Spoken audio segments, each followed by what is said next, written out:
And that something that we call something is actually God. We live in a universe. A verse is a single spoken sentence. Uni means one. We live in a single spoken sentence. So you picked, are humans a product of evolution? Yes. I've got this little thing here to get a sense of people's confidence. Okay, great. If all the way to the right is absolutely yes, all the way to the left is absolutely no, Okay. or anywhere in between, where would you put your confidence about this? Oh, absolutely no. Absolutely no. Absolutely no. Okay. And if you prefer, would you like to see my confidence, or we'll wait until afterwards? Or Yeah, what? sure. I would love to know your position. Okay. I would say virtually yes. Virtually yes. Yes. Oh, okay. But I'll keep my opinions out of it and just get your reasons as well. So you say absolutely no. Absolutely no. Humans are not a product of evolution. They're not, no. Okay. Yeah. Just to get some definitions. What is evolution in your mind? Evolution is a change of a kind. A new kind of animal into a different kind in terms of adding new information. We never see that. For example, a bird, right, turning into a dog, or an apple turning into a dog. It's completely new information.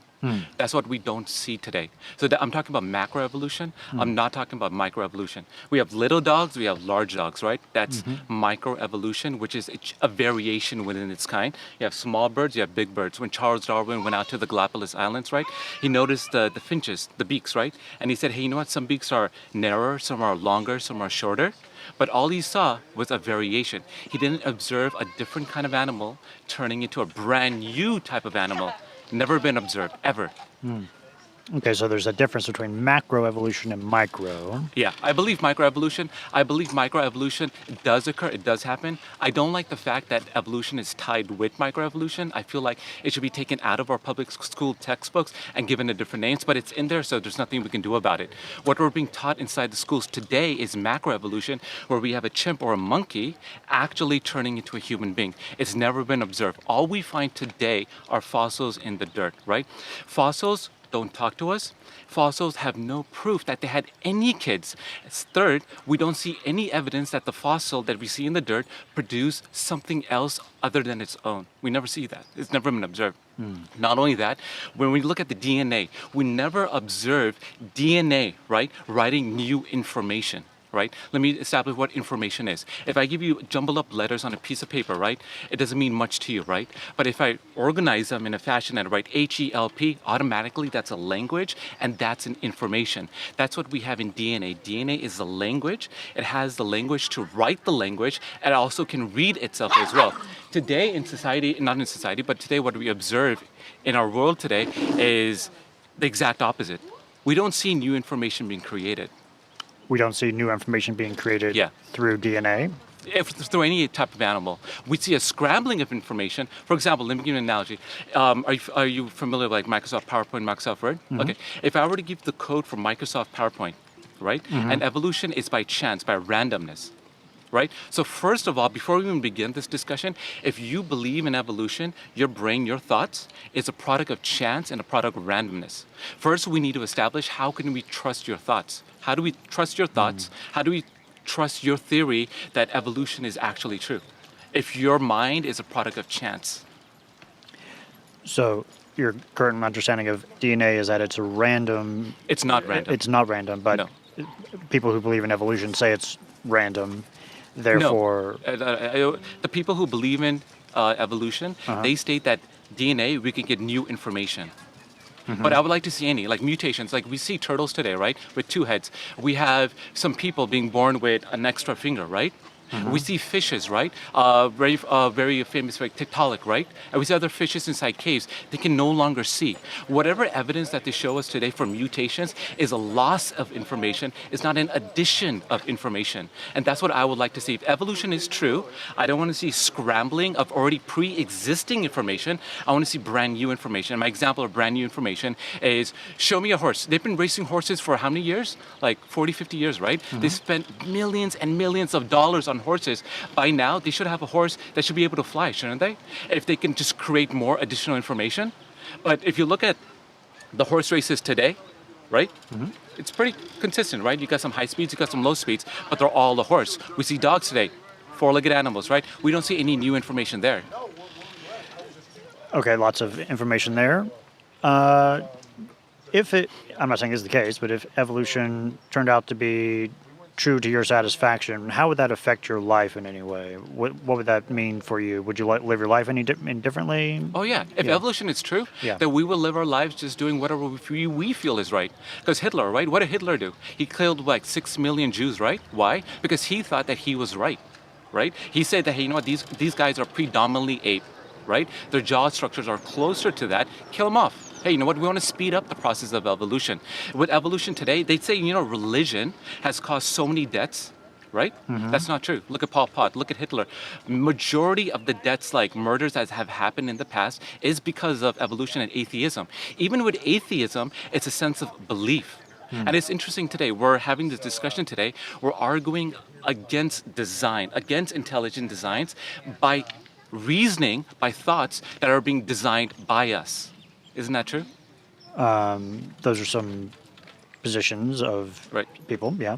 So if we believed evolution was true, we would get people just acting like they have no morality or no that type of thing. Exactly. Yeah, we would have that. But the opposite is true. We do know certain things to be subjectively and objectively true. And even atheists today know certain things to be objectively true, objectively right and wrong. For example, stealing, right? Even a bank robber, he goes inside the bank, he robs the bank, he steals $1,000, right? Doesn't he know that stealing is wrong? Of course he knows stealing is wrong.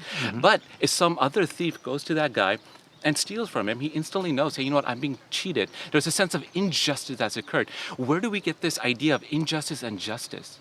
Where do we get suffering from, right? If evolution is true, right? All this suffering that's happening, survival of the fittest. Hey, you know what? I'm stronger than that person. I'm stronger than that guy walking down the hill. Hey, guess what? I should be able to rob him, take money, because it benefits me. It's an evolution around survival of the fittest. I'm more fit than that guy. I should be able to steal from him. Am I not right? Why should I approach that man with a sense of innate moral rights? Why should I do that? If we're just a product of chance, we should all be living our lives according to evolution, saying, hey, you know what? He's weaker. I could benefit greatly from that person. I should just be able to steal from that guy. But that's not true. We do know today that there are certain things to be right and wrong. And I'm sure you know the difference between subjective and objective. Subjective is a preference or opinion. Objective is certain things that we know to be objectively right. And we just need one. And I'll give you one example. This is a little off topic, but I just want to give you the example. A basketball game. We know the object or the purpose of a basketball game is to score more points than the other team, correct? Now, let's say, for example, if I were to take the purpose away from basketball, it's no longer to score more points than the other team. It's throwing the ball or kicking the ball right.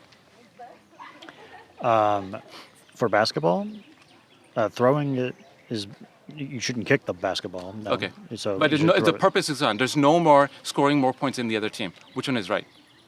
The purpose is gone. There's no more purpose to the game. I'm not sure. Like in basketball, you throw, you Yeah. do not kick. Right. But let's Yeah. take the purpose away. If you take the purpose away, Right. then it doesn't matter what people do. Exactly, absolutely In the right. It game? all becomes subjective. It's whether you feel like it's right, that's what's going to happen. Whatever you feel like it's right, that's what's going to happen, right? So what do we know today? Today we know we just need to prove one thing to be objectively wrong or objectively right.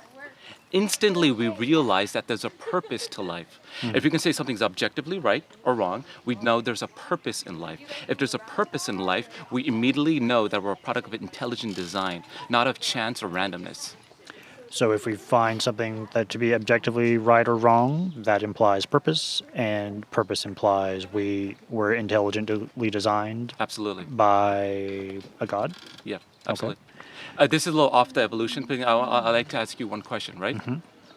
Why is stealing, raping women, or torturing babies wrong? We know that to be objectively wrong, but why is it wrong?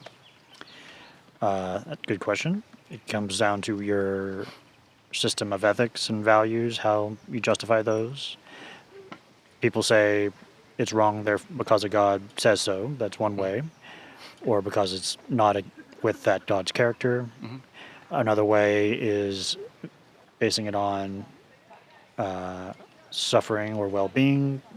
If an action produces more well-being, then that is more moral. If it produces more misery or suffering, then it's less moral. But why should I care that? If I'm a product of evolution, it's survival of the fittest, right?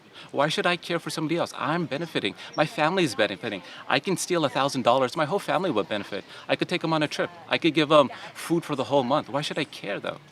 It's not. We all know. Let me say this first. We all know it to be wrong, but why is it wrong? I'm benefiting though. I don't. Just because something is doesn't mean it should be.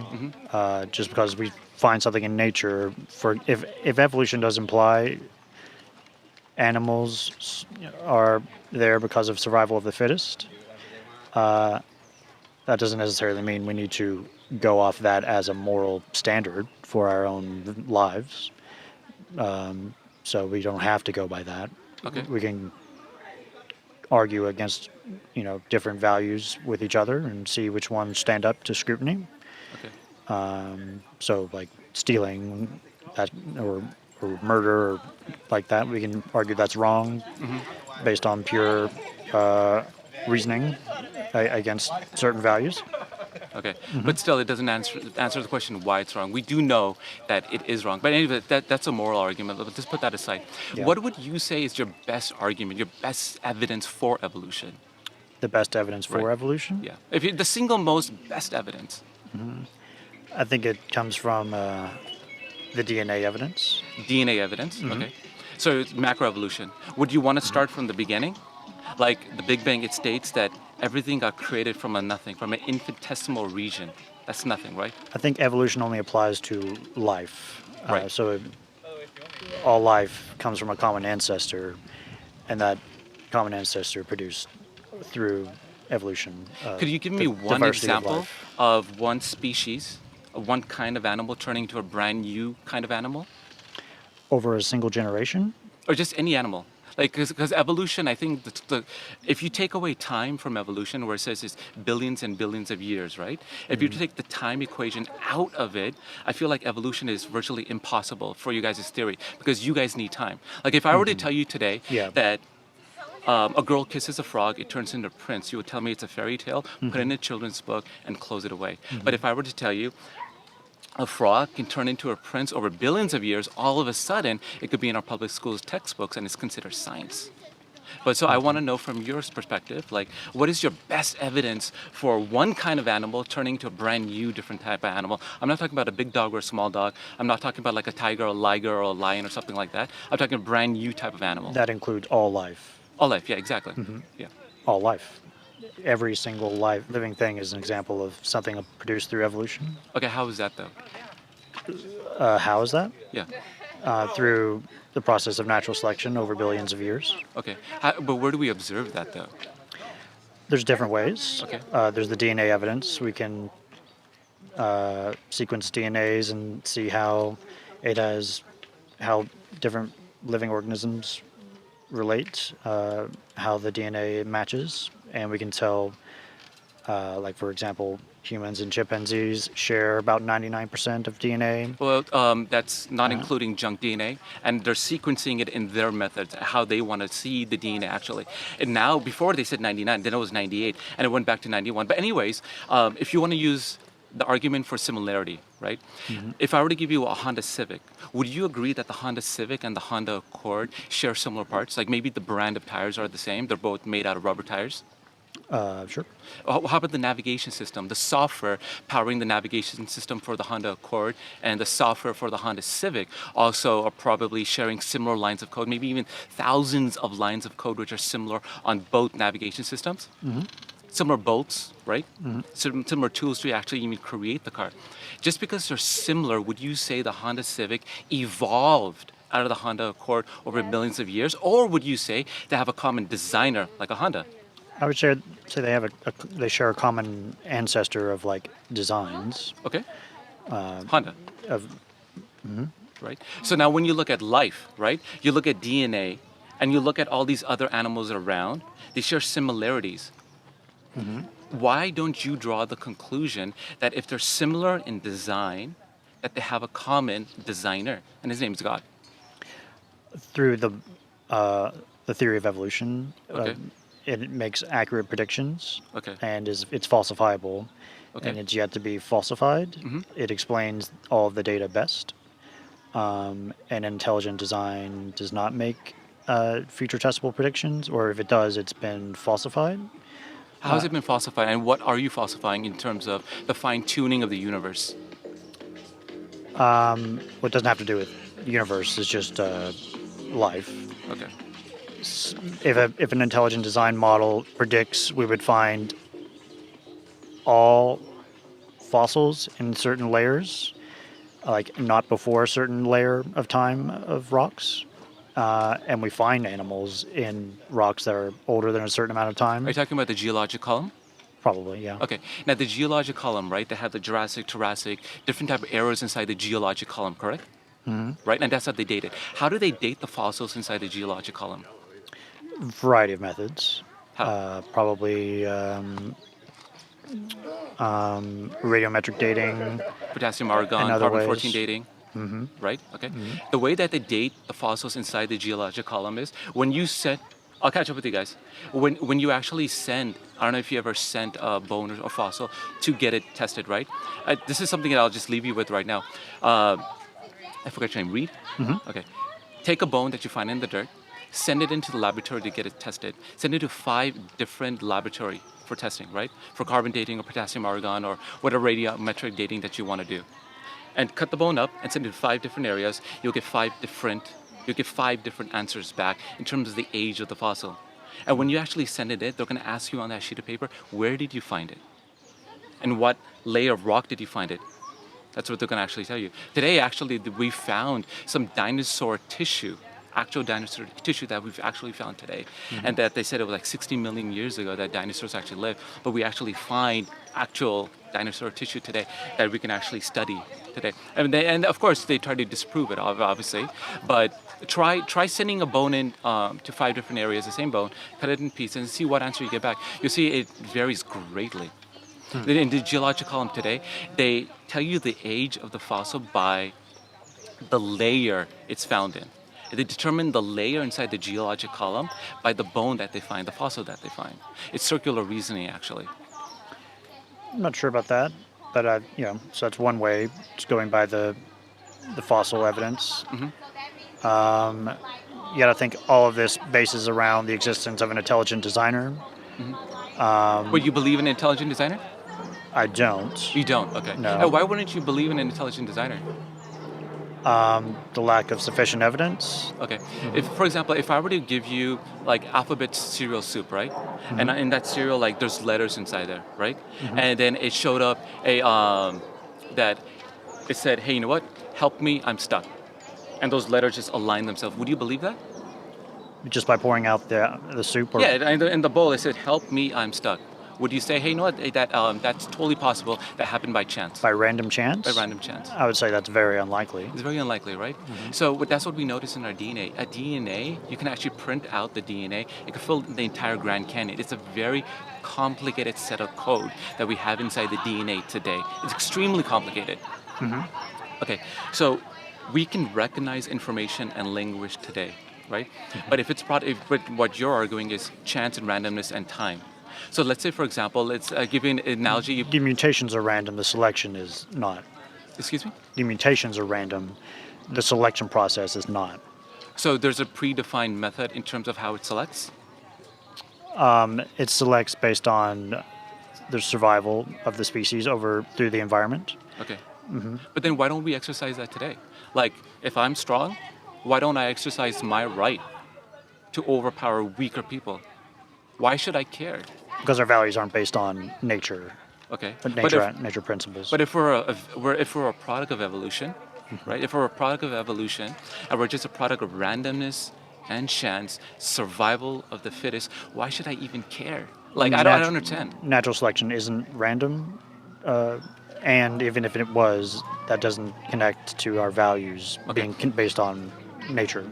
So if natural selection it's not random, that means is intelligently designed. Who is intelligently designing this? It's like a blind watchmaker. Okay. Okay. But how much time do we have left? I'm free all day. Oh, you're all day. Okay. I Yeah. think they're waiting. But I'll leave you with this. Reed, you seem like a very sweet guy. You're very knowledgeable. Like just to do an interview out here is extremely difficult, man. I don't even imagine myself doing a debate like this. It's Yeah. like gives me the chills sometimes. It's not easy. Okay. So I do Yeah, it's admire. fun though. I admire your faith. I admire your talent, and obviously you probably read about this a lot. That's why you're actually able to do this out here. So I Yeah. just want to say thank you for taking this time just to like meet people and just to have like a proper dialogue. Because we don't see that today. Yeah, There's yeah. one guy online. His name is Steven Crowder. He does a lot of stuff like this, and I was like, wow, that's awesome. Mm-hmm. Like, argue both points. It's like if you believe in something, let's reason together. Yeah, just talk. It shouldn't be like I hate you, you hate me. No, just reason. Like this is like a good dialogue, and I love this. But I'm Appreciate gonna it. leave you with this, okay? Yeah, yeah. When we look at the universe, what we see in the known universe is amazing things. We see intelligent design by just look at your body, right? You have a skeletal system, you have a muscular system, you have a vascular system, right? There are certain things that you need inside of your body here today to just be living and talking, right? And they need to happen all together. It's or if you take a measuring tape and extend it to the size of the known universe, and if you were to put gravity at the center of it and move gravity just 1 inch, life on Earth would not be possible. You look at the moon today; the moon is moving 2 or 3 inches away from the Earth. If you were to take the inverse square law and bring the moon in closer, 1/3 the distance, that limits the Earth, right? Because the effect of the moon on the Earth is tidal waves, right? Life yeah, would yeah. not be possible. You're limiting it down to about 1 million or 2 million years, right? So life wouldn't be possible. You look at the Earth's magnetic field. You look at the rotation of the Earth. The Earth is slowly slowing down. That means someone wound it up. According to your own theory, the Big Bang, it says time, space, and matter had a beginning, and it arose from nothing, right? The law of causality states if anything has a beginning and it comes into existence, right? It's not eternal. That means it had a beginning, right? So the universe is not eternal. It could not create itself, right? So then you create a case. What could create the universe? It has to be timeless, has to be spaceless, has to be immaterial, has to be all powerful to create the earth out of nothing, right? Correct? It has to be personal. Gravity is a force. Gravity will pull you down. What is it, 9.86 square meters per second? All of us pull you down the same amount, correct? On Earth, yeah.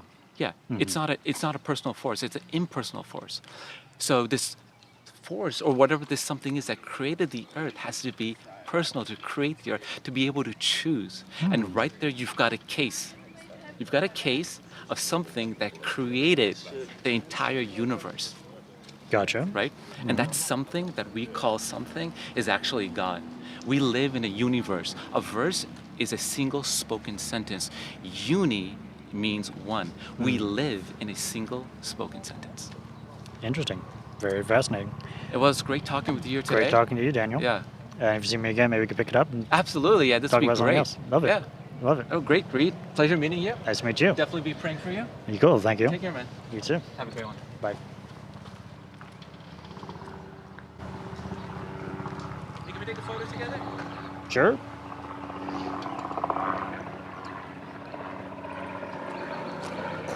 I'll do a quick video real quick. Okay. Hi, my name's Daniel. I came here to Runyon Park, and I was walking, and I saw this sign over here, and it says, oh, it's not here, it's on the other side. Are humans a product of evolution? So he believes that we are a product of evolution, and I said no. But I just want to give props to this guy, Reed. Yeah, Reed, hi. It's not too often that we see people out here to be able to have a cordial discussion, have a knowledgeable discussion, and obviously he knows a lot about what he's arguing. And I just wanted to say that we had a great discussion, and this is how debates and discussions should actually be. We should be able to. I got a call coming in. Hopefully it's still recording. Yeah. Oh, Oh no, we I'll just restart. I got a Thanks. call in, so I'll edit it. So we Okay. should be able to have discussions just the way Reed did. So Thank you. there's many atheists and many other people there that argue evolution. I just want them to know that you should learn something from this man in terms of how to argue your position. It could be done in a very sweet, cordial, and respectful manner, just as Reed has done today. So props to him. Love this discussion. See you guys later. Take care. Bye. Thank you. All right, man. Pleasure, man. Nice to meet Take you. care. And feel free to check out street epistemology, the conversational method I'm trying to check. Street epistemology. Yeah, Okay. yeah. Great. Absolutely. Take Thanks. care, man. You have a good one. You too, bye. Amazing. Amazing.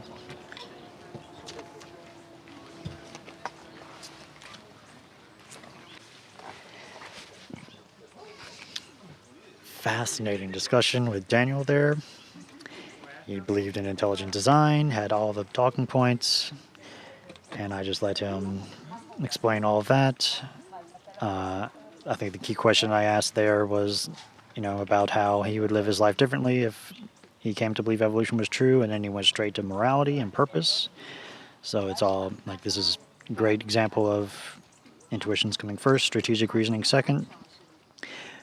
No facts, no evidence I could present to him about evolution would really affect him, most likely. So I think if I see him again, we would need to talk about, you know, God and intelligent design that way, because there's a deeper idea here going on. But that was interesting.